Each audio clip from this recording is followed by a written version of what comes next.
Greetings, good people, and welcome back to Stay Tuned Reviews. It's Wednesday, and as some of you already know, today's video will cover how I would have rewritten episode 3 of the final season of Game of Thrones. I appreciate the feedback that I've gotten thus far from the first two videos, and I just wanted to give you all a FYI.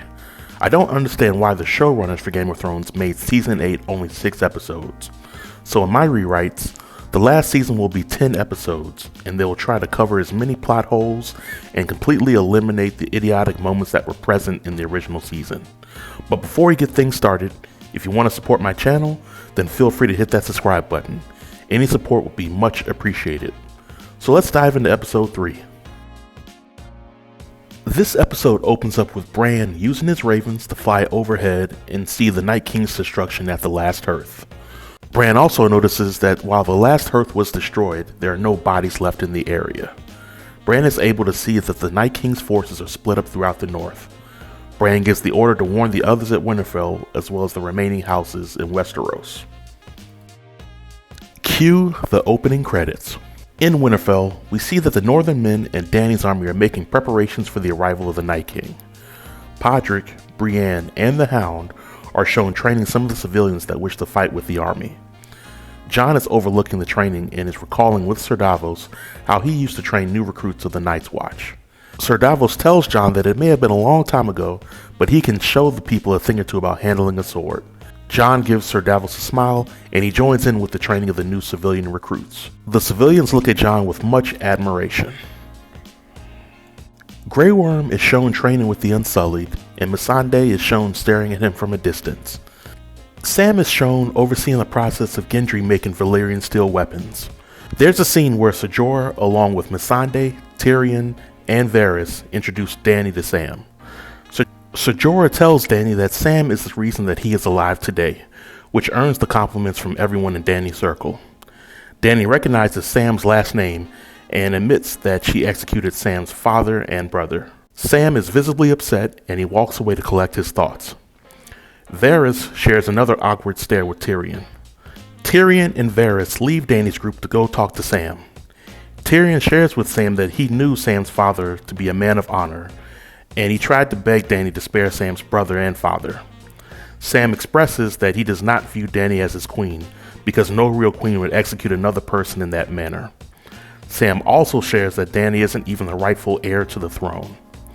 Tyrion asks Sam what does he mean by that, and Sam remains quiet, assuring Tyrion and Varys that he meant nothing. There is a discussion between Tyrion and Varys regarding what Sam said. They are wondering if Sam was referring to Jon as the true heir to the Iron Throne, and if so, how. Varys vows to have his birds look into the matter. As Gendry continues to work on his weapons, Arya approaches him and they have their moment to reconnect. Arya gives Gendry a request to make a Valyrian steel version of Needle, and Gendry agrees to make it. Ser Jorah sees Lyanna off in a distance and goes over to talk to her. As he makes conversation, Lyanna doesn't seem interested in hearing what he has to say. She reminds him that he has disgraced the Mormont name before walking off. Dany is now alone with Missandei, and they have a discussion about their war efforts. During their conversation, Missandei asks Dany if it would be okay for her to leave and find her own happiness after Dany sits on the Iron Throne.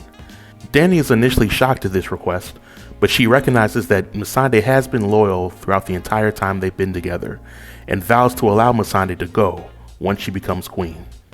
Back at King's Landing, Qyburn gives Cersei an update on the progress of the Night King's army. Cersei seems concerned about the Northern Army's chances of beating the Night King. This is when Qyburn offers Cersei a suggestion. Qyburn informs Cersei that they have plenty of wildfire and they can easily procure dragonglass. What they are lacking is manpower. Qyburn shares that he has been studying the white that Jon brought to King's Landing, and his birds have shared the methods that the whites use in their attacks. Qyburn tells Cersei that he wants to create an army of living zombie soldiers that will do whatever Cersei commands without question. Soldiers that feel no pain and have elevated strength, similar to what Qyburn did to the Mountain. Qyburn plans to use the sick and disabled people of Flea Bottom in his experiments. Cersei gives Qyburn her blessing to create a test army of 100 soldiers. Cersei also wants Qyburn to reach out to another rival for a potential alliance. The Golden Company is ordered to round up all of the sick and disabled people of Flea Bottom for these experiments under the promise that they'll be getting free food. In Dorne, we see that a new king has finally been appointed, and during his first fall council meeting, he learns about the chaos that has been occurring in the north with the army of the dead, as well as Dany's vow to sit on the Iron Throne. The Hand of the King informs him that Cersei has also requested his visit to King's Landing to discuss important matters and improve diplomatic relations. The king shares that he will pay King's Landing a visit, and he'll also send 20,000 Dornish troops to the northern borders to ensure that the chaos of the north does not spill into their lands. Back at Winterfell, we see a ton of civilians from the north and other areas arriving at Winterfell. Included in this group are Howland and Meera Reed. The civilians are welcomed into the camp with open arms. Meera spots Bran and the two have a conversation. Bran apologizes to Meera for their last encounter and assures her that he wouldn't be here if it wasn't for her.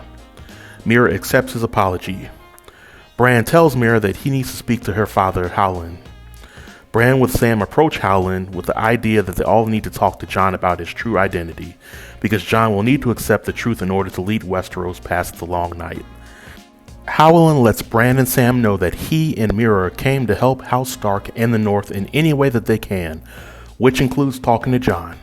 But he and Meera are weary from traveling to Winterfell, and they would like to get some rest first. Bran and Sam agree that they should talk to Jon later on.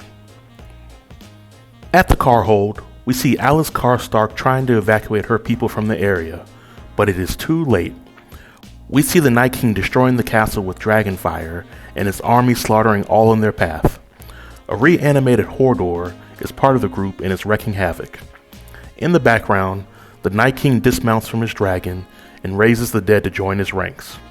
The Night King then walks over to a group of White Walkers, and we get the chance to see the White Walkers talking in their own language.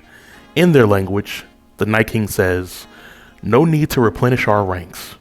Spread across this land. All must pay. The hero of Hardhome is mine.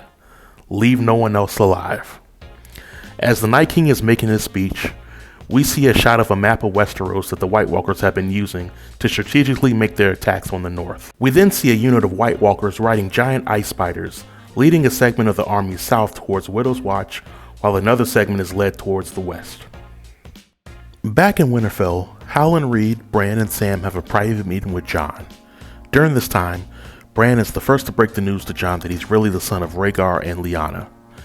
Jon is initially in a state of disbelief, but Sam shares that he read about the marriage of Jon's real parents in a book from the Citadel. Sam also reveals Jon's true name. Jon is still in a state of disbelief. Howland Reed confirms what Bran and Sam have been telling Jon all along. Howland also shares that he was present when Jon was born, and that Jon is the son of Lyanna and Rhaegar. Sam drops the last bombshell on Jon, which is that Jon is the prince that was promised, and it is his destiny to lead everyone through the long night. This news doesn't sit well with Jon. Jon tells Sam, Howland, and Bran that he doesn't want to sit on the Iron Throne, nor does he want to be anybody's prince that was promised. Sam tells Jon that there are a lot of things throughout his journey that he didn't want to do, but he did it for the good of the people. Sam recalls the time when Jon wanted to abandon the Night's Watch and join Robb in avenging Ned Stark's death, but Jon stayed and avoided being executed for being a deserter or killed at the Red Wedding with Robb and Catelyn. Sam shares that he knows Jon didn't necessarily want to lead the Night's Watch against Mance Rayder and the attack on Castle Black, but Jon did, and he saved many lives as a result.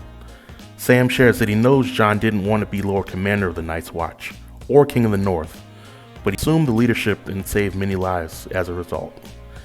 Sam shares additional examples before Jon ultimately agrees that his journey is unique and he must have traveled this path for a reason. Jon leaves the meeting to give himself time to collect his thoughts. Arya and the Hound finally have their long-awaited reunion. The Hound tells Arya that he's heard she's become a hotshot killer now. Arya tells the Hound that leaving him for dead meant he's no longer on her list. They both share a hug and catch up on old times. The Hound seems impressed about Arya's story and asks Arya to show him what she's learned about fighting. The two spar. Tormund, Beric, and Ed and the remaining members of the Night's Watch and Wildlings arrive at Winterfell. Jon greets the group at the gates, but he has a visibly worried look on his face. Ed asks Jon what's wrong, and Jon assures him that nothing's wrong. as Jon stares in the distance. Sam wheels Bran outside as this reunion is taking place. Sam asks Bran what should they do if Jon doesn't accept his fate. Bran assures Sam that Jon will come around eventually. Bran asks that Sam leave him outside, and Sam asks why. Bran shares that he'll be waiting for an old friend to arrive. Several hours later, the gates of Winterfell open and we see Jaime, Bronn, and the collective Riverland forces behind them. As Jaime's getting off of his horse, he locks eyes with Bran and has a shocked look on his face. Well folks, this concludes my rewrite for Game of Thrones Season 8 Episode 3, but I would definitely like to know what you thought about this rewrite. Have you also checked out the first 2 videos in this series? If so, feel free to let me know in the comments section and let me know what you liked and disliked about them. Until next time, stay tuned and stay safe. Peace.